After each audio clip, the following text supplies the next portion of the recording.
तो जय जोहार संगवारी भाई, कैसे उम्मीद है सब अपन मस्त ही होइया। तो भाई छत्तीसगढ़ में सोशल मीडिया में भाई आए दिन कोई न कोई नए वीडियो वायरल होते ही रहते।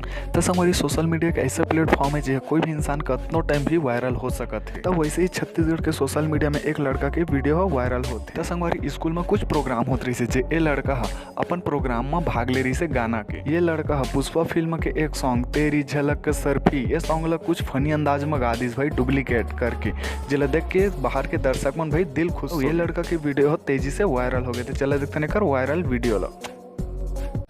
लाल लिपस्टिक लगड़ लगड़ के गाल घसाए,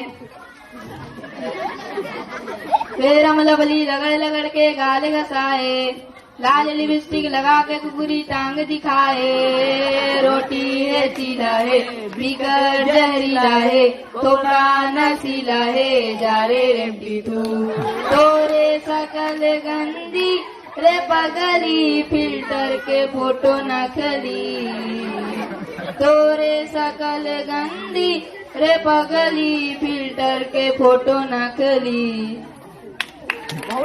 तो संगवारी उम्मीद करा था ये वीडियो आप मन अच्छा ही लगी सोही। तो ऐसी नए नए इन्फॉर्मेशन और कॉमेडी वीडियो देखे मोर चैनल सब्सक्राइब करके रखे रहा, ताकि जब भी मैं आप मन में कोई नए वीडियो लेके आऊँ तो सब पहले आप देखे के मौका मिले।